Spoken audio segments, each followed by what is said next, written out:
This season of Alone is definitely the most thrilling yet. They picked 6 survival experts from the past 8 seasons and dropped them into the wilderness of Labrador. All they have to do is survive 50 days in harsh cold conditions to win a whopping $500,000 prize. But they've got to find food in the snow and ice and always be on the lookout for polar bears and wolves. Right after landing, Amos got straight to building a shelter. Seems like being surrounded by wolves in Season 7 left him quite shaken. Maybe a cozy cabin is the only way he'll feel safe out there. Talk about tough. Amos is the real deal. He survived 58 days in the Arctic with just a fishing net. Unfortunately, as temperatures dropped, so did his fish catches. Without finding another food source, he chose to leave the competition and go home. 3 years later, he's settled down and started a family. For a better future for his kid, he's back in armor, determined to claim his $50,000. Next up is Callie, whose 89-day record is seriously impressive. If it weren't for an even tougher survivalist Roland, she would have been the champion of Season 7. After going home, she leased a mountain where she herded sheep and honed her survival skills, determined to redeem herself. Now the chance has finally come. The moment she landed, a confident smile was on her face. But her painful frostbite experience reminded her to build her house in a sheltered, sunny spot. Finding the perfect location isn't easy. Soon, her path was blocked by bear droppings. The crew had warned her about the island's 10,000 black bears and the need to always be vigilant. Measuring with her hands, she guessed the bear weighed over 300 pounds. With a knowing smile, she thought of the fat she could render. Maybe catching one could mean an easy win?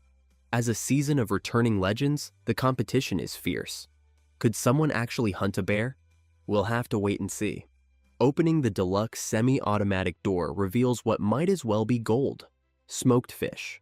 Next are neatly stacked fire-starting materials and a luxurious green single bed. Beside the solid wood couch is a small coffee table, and the exquisite fireplace is fitted with a fire guard. Above, precious antlers decorate the space, a trophy from Mark's conquests in Season 7. He lasted 44 days in his Arctic challenge, but had to leave because of a trichinosis infection. When he left, his room was still full of smoked fish. No need to say more about his abilities. 2 years later, with a 3-year-old son, he's on a journey not just for a better life for his son, but to make up for past regrets. Unfortunately, he chose a marshy beach as his landing spot. Everything around was damp. His experience told him to find a wind-sheltered, sunny spot to camp for the winter. After a day searching for the perfect spot, he couldn't even set up the simplest tent. Hearing wolves howling in the distance, Mark's face turned pale with fear. As the day was just beginning to light up, Amos headed to the beach and quickly filled a bucket with clams. High-quality ingredients often only need the simplest cooking methods. After enjoying his breakfast, Amos picked up his bow and arrow and started looking for a suitable spot to set up camp. He hadn't gone far when he stumbled upon a surprise: a lone grouse in the bushes. Because it was close, Amos managed to hit it, but the grouse flapped wildly and flew away, leaving Amos staring in shock. Dragging the arrow and badly injured, Amos believed it wouldn't get far. However, after chasing it down, he only found some feathers on the ground. The grouse and the arrow were nowhere to be seen. This really frustrated him. After calming his disappointment, he began to chop wood and then moved it to the clearing. He planned to build a permanent A-frame shelter there and push for the championship. If you were given $500,000 to live in the wilderness for a while, could you stay until the end of time? Yet the big shot Mark only lasted 5 days before quitting. What exactly happened during that time? On the 3rd day of the challenge, Callie was woken up early by a squirrel alarm clock. Though it could have been a delicious breakfast, Callie thought it was too early in the competition to start hunting them. She decided to let them grow for a while, thinking it wouldn't be too late to hunt when food became scarce. Seeing her sleeping bag covered in frost, she decided she must finish her shelter today. While searching for the right campsite, she also scouted for usable resources along the way. Soon, she found a chopping board and a bundle of rope washed ashore by the waves. She even found a spot with great feng shui, surrounded by trees that could block the wind and cold, with tree stumps perfect for the pillars of her house. She set up a dry branch as a crossbeam and covered it with a waterproof cloth, and her shelter was complete. Just as the tide was going out, Callie decided to go to the beach to find something to eat, but she was shocked to find a group of crows gathered around a huge piece of sealskin. Callie guessed it was left by some other animal. She quickly took it to the water to clean it. After sniffing it and finding it still fresh, Callie, suppressing her excitement, skillfully processed the sealskin. After some time cooking, a pot of thick seal soup was ready. Callie lifted the pot and drank directly from it. Judging by her expression, she was quite satisfied. Meanwhile, Amos, armed with his bow and arrow, was checking the results of his labor from the previous day. To get back at the grouse that stole his arrow, he had set more than 20 traps in the jungle. The first few traps didn't catch anything, and just as he was about to lose hope, he found a rabbit lying in front of him. I have to say, the contestants this season have been incredibly lucky. They've already made a catch with the newly set traps. Amos quickly cleaned up the ingredients, and half an hour later, boiled wild rabbit was ready. Amos couldn't wait to take a bite. Oh, pretty good. Pretty good rabbit, man. Tastes like chicken. By the 5th day, Mark finally found a spot for his camp in the back mountains.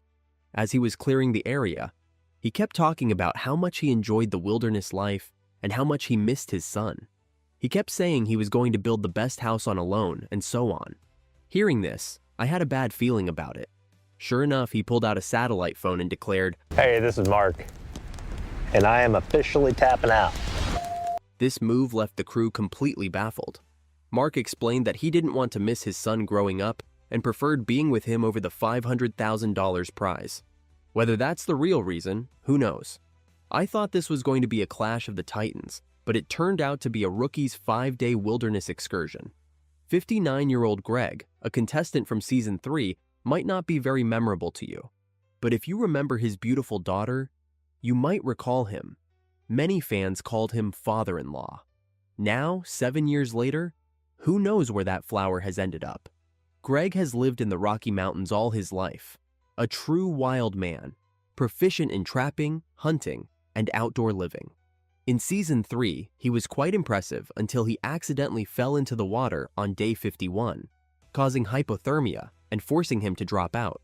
Now, returning as a king, he's bound to give the other contestants a serious challenge. After checking for bears and seeing none, Greg started building a shelter. As an experienced veteran, he knows how to live safely in a wilderness full of fierce animals.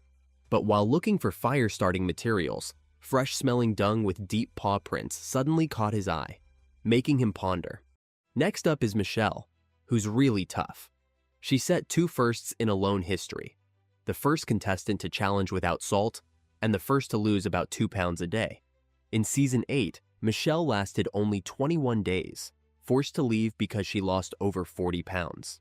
After going back, she rigorously trained in wilderness survival skills. This time around, she's determined to reclaim her glory. As soon as she landed, she burst into laughter because her landing spot was on a beach. For her, who grew up by the sea, it was like fighting on home ground. She casually dug on the beach and found a plump clam. If it hadn't been for Jordan hunting a moose first, Wania would definitely have been the champion of Season 6. Whether it was building shelters or hunting skills, she was undoubtedly the best. Not until she had eaten all the game around her camp did she quit on day 73. To commemorate that brutal survival challenge, she even made a scarf out of the rabbit pelts she caught. Years later, as Wania returns to the battlefield, what kind of surprises will she bring us? After she landed, she didn't take action right away. Instead, she strolled along the beach, enjoying the beautiful scenery, until the dazzling northern lights streaked across the night sky. That's when she realized she didn't have a place to stay for the night. She quickly chopped a few branches, made a simple tripod, and covered it with a tarp, making do for the night. The next morning, I realized that Wania wasn't the only one delayed by the beautiful sights. In order to enjoy the stunning northern lights, Michelle set up camp right on the beach. By morning, she had nearly frozen to death in the wilds of Labrador. So, the priority was to find a good spot and build a warm, comfortable shelter. After wandering around the woods for most of the day, some fresh bear poop caught her attention. Not wanting to joke with her life, Michelle quickly left the woods and found an open spot near the coast. Reflecting on her failure in Season 8, she decided not to go big on the house. A sturdy, warm little nest that could fit her would do. While she was busy at work, a loud noise reached her ears. Worried it might be a black bear visiting, she cautiously went to check, only to find it was just the sound of waves hitting the rocks. Relieved, she went to the beach, spotted a lot of mussels, and decided to pick some to boost her energy. In just a few minutes, she had gathered a large bagful. Back home, she whipped up a big pot stew. With this kind of meal, she probably wouldn't get tired of it by the end of the challenge. However, by the next morning, Michelle felt nauseous and wondered if it was food poisoning or a recurrence of a stomach ailment. Now she even found simple tasks like collecting firewood too daunting. Was Michelle's competition destined to end before it even started? A dish of pine branch stewed clams marked the dark cuisine that sounded the charge for Greg's $500,000 sprint. In 3 days, he had familiarized himself with this stretch of ocean. After the tide went out, the beach was covered with shellfish, ensuring he'd have plenty to eat until the end of the challenge. But small shells weren't enough for him. The big fish in the sea were his real targets. However, overconfident Greg threw his fishing hook onto the seaweed on his first try, his old face twitching involuntarily. But that wasn't the worst of it. He soon realized he had lost his frying pan. Without his cooking gear, survival was pointless. Relying on a vague memory, he turned the entire beach upside down until he found his dearly missed frying pan. As for fishing, he had completely lost the mood. If one plan doesn't work, make another. If he couldn't catch something swimming, he'd try for something flying. In a short while, he set up a bird trap. Any bird unable to resist the temptation of the clams hanging on the branch would trigger the mechanism and get caught. Now, everything was ready, just waiting for the birds to fall into the trap. By the afternoon, Greg was full of confidence as he went to check his trap. To his surprise, not only did he fail to catch any birds, but his carefully designed trap was also destroyed by the tide. With his fishing efforts failing and his trap washed away, Greg was so frustrated that he considered quitting the competition altogether. The camera then switched to Juania. After several days of exploration, she finally found a perfect spot, a natural rock barrier that could be easily turned into a shelter. Despite the pouring rain, nothing could dampen her enthusiasm for living in what felt like a villa. She used a prominent rock wall as a base, set up 3 tripods on the side, and topped it with a waterproof tarp. To block any drafts, she stuffed the gaps with branches. Soon, her rock wall cabin was ready. However, Juania quickly realized something was wrong. Water was seeping into the shelter everywhere, and there was a round hole in the roof, which also collected water in several places. Seeing this, Juania felt a bit overwhelmed and just wanted to return to her boyfriend's arms for some comfort. All 6 contestants of Season 10 have made their appearances, but their performances were less than stellar. If they don't show some real skills soon, this season might end halfway through the month. Hopefully, the contestants will feel the shame and show some courage in the upcoming challenges. Michelle, who had been there for 6 days, had managed to build a decent shelter. After sunbathing for a while, she started her food gathering for the day. She stuck to the usual seaweed and clams on the beach, but the sight of a grouse stirred her excitement.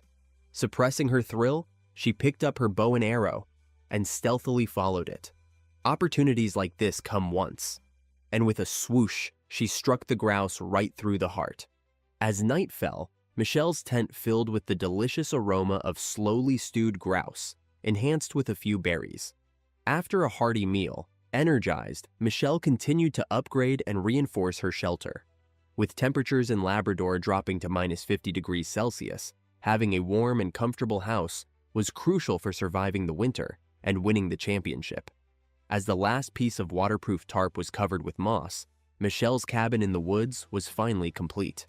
Now, without any worries, she could focus on gathering food. On the morning of day 7, Greg stood on the shore early in the morning. He had just called the show's production team to announce his official withdrawal from the challenge. His reason was that since arriving, his experience had been nothing but setbacks. His fishing efforts snagged seaweed, he lost his cooking pot, his sleeping bag was soaked through, and his trap was washed away by water. After days of struggling, both his body and spirit were completely broken. Thinking that a wise man does not suffer in front of him, he decided to leave a day early to spare himself further hardship. As for the $500,000 prize, he thought, let whoever wants it claim it. With Greg bowing out, there are now just 4 contestants left. While others are still scrambling for food, Wanya has already started stockpiling in style. The beach she's on has hit a super low tide, a perfect time to collect mussels. In just half an hour, Wanya managed to gather a whole pot full of them, enough to last several days. But clearly, Wanya isn't ready to stop there. Her plan is to collect as much as she can and then keep them in a shallow water enclosure for a sustainable food source, ready to eat whenever she wants. It's a smart move, really, and with 1 foot already in the finals, she stored over 20 pounds of mussels that morning. If all goes well, Wanya won't have to worry about food for the next half a month. Haven't seen Callie for a few days, and this girl has somehow managed to adopt a seal as a pet. Ever since she found a seal skin, life here has become much easier for her. Seaweed everywhere goes well with the juicy clams, and just a bit of seal oil makes for a hearty stew that's her meal for the day.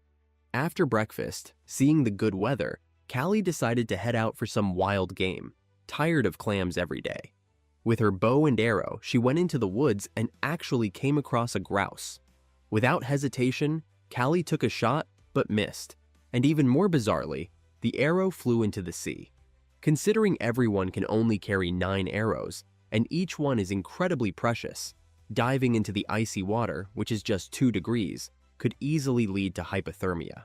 But Callie decided to take the risk and retrieve it, keeping in mind her painful experience of frostbite that forced her to withdraw last time. Back at camp, she immediately warmed up her feet to avoid another tragedy. The camera shifts to Amos, who's been feeling increasingly homesick, sapping his energy for anything else. To shake off these negative vibes, Amos decided to go fishing by the seaside. However, after observing for a while, all he could see were small, insignificant fish.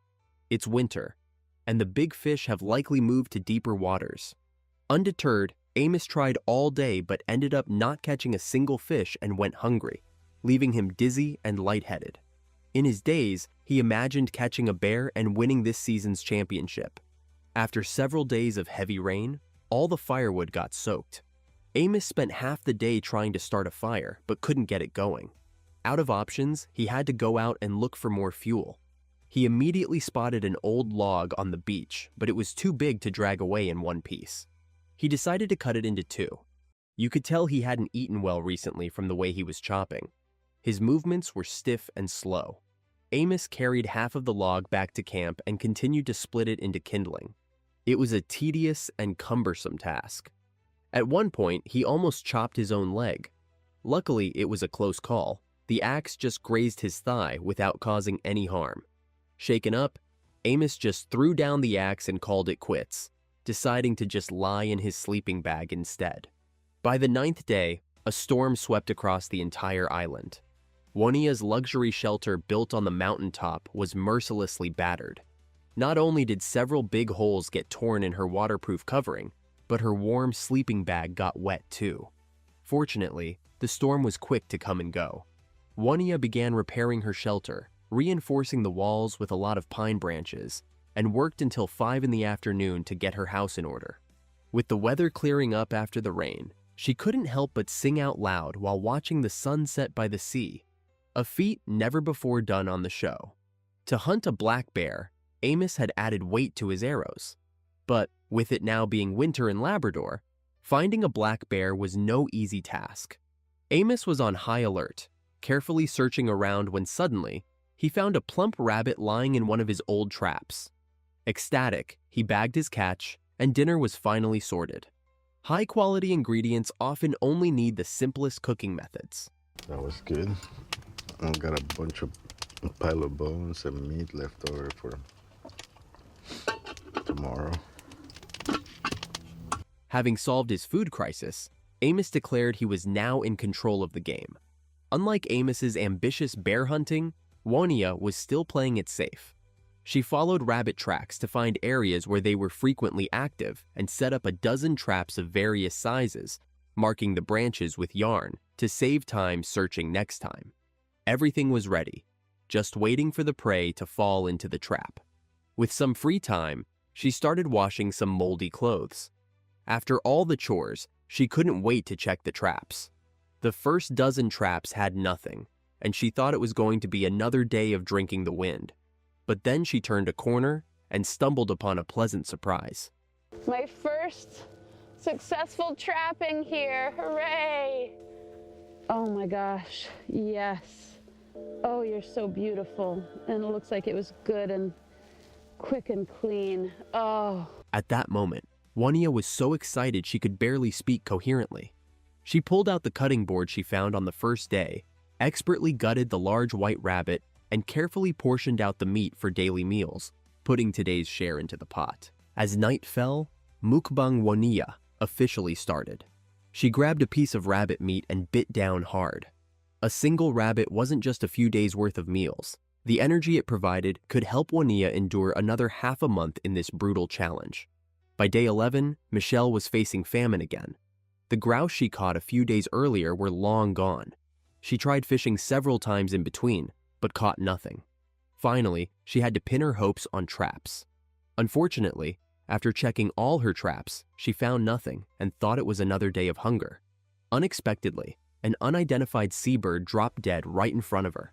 While excited, Michelle remained cautious since the bird's cause of death was unknown, and it could potentially carry diseases. She handled and inspected it carefully, ensuring it was safe before putting it into the pot to cook over high heat for an hour. Only then did she dare to take a bite. But once she started, she couldn't stop and ended up drinking even the broth clean. Callie hadn't found food for a long time and desperately needed a stable source. She first set up snares in the jungle, then installed a bird catcher near the camp by sticking branches into the ground to form an inverted cone, hanging sedges and berries as bait in the middle. The birds would fall into this bottomless pit. Due to the narrow space below, the birds couldn't spread their wings and had no chance of escaping. Now everything was set up, and she just had to wait for her prey to fall into the trap. The next morning, a desperately hungry Callie mistook a piece of ice for breakfast and chewed on it absent-mindedly, tricking her stomach. She then started checking the traps, hoping for a catch. Unfortunately, luck was not on her side. The grouse trap she carefully made looked the same as when she left it yesterday. Staring at the empty traps and feeling her numb, hungry body, the strong Callie couldn't help but break down and cry. Perhaps her tears moved the heavens because suddenly, a grouse landed right in front of her. Callie quickly adjusted her stance, aimed, and shot an arrow. This time, there were no mishaps, and she easily caught the 3-pound protein. Seeing the grouse in her hands, Callie showed a happy smile, her heart rekindled with satisfaction. She swiftly processed the chicken, put it in the pot, and simmered it on low heat for 30 minutes. Before taking it out, she added seaweed to enhance the flavor. Biting into it, the juices flowed, and the aroma spread everywhere. Ever since Amos caught that wild rabbit, he's been lying low at home for 3 days. With his supplies nearly exhausted, he had no choice but to go out and check his traps. Just as he entered the woods, he stumbled upon a damaged grouse, pierced by the very arrow he shot earlier. The grouse had circled back to him, but there was hardly any meat left on it. To eat or not to eat became a dilemma. As Amos was pondering, another grouse flew by in the distance. Excited, he quickly followed, aimed his bow, and this time, he didn't give the prey a chance to escape. But his good luck didn't end there.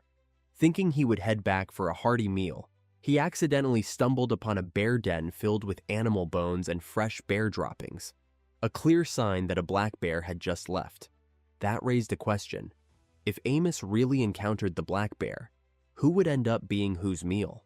On the 17th day of the challenge, Michelle got up early, wandering around with her bow and arrows. Last time, she had a fulfilling meal after finding a seabird by the sea. This time, she was hoping for another stroke of luck. Unfortunately, after a full round without any finds, she was about to pick some berries to stave off hunger when she turned around and saw a large white rabbit lying peacefully on the ground. With this 10+ pounds of protein, she was a step closer to the $500,000. She butchered the rabbit, put it in the pot, and simmered it on low heat for half an hour. Tonight, Michelle's dinner would be this delicious pot of wild rabbit soup. As the only male contestant, Amos hadn't had meat in several days, surviving only on clams picked from the seaside. After checking, his traps still yielded nothing, so he could only lie back at camp and continue to drink the north wind. Watching the flames in front of him reminded him of the last competition when he accidentally set his house on fire. The production team even suspected it was intentional. As Amos was lost in thought staring at the flames, a spark jumped onto his neck. Amos set off again with a haggard face after a rough night, praying that today his traps would yield something. But reality delivered a harsh blow. All his traps were empty. Just as he was losing hope, he heard the sound of a squirrel nearby. While others were still worrying about food, Amos's delivery had seemingly arrived on its own.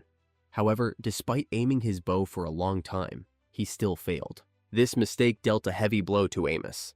Back at camp, he expressed his homesickness. Hearing this, I got a bad feeling, and sure enough, after making a gift for his wife, he decisively pulled out his satellite phone. Hey, this is Amos. I'm officially tapping out. With Amos's departure, the champion of this season could only emerge from the remaining 3 female contestants. My favorite is Juania. She had been dreaming of a feast, only to be woken up by the sound of a fox on top of her tent.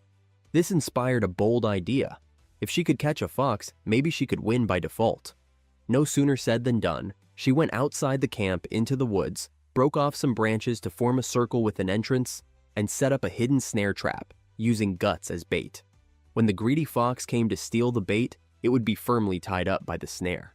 Everything was ready, and Juania returned to camp full of confidence, imagining feasting on her catch.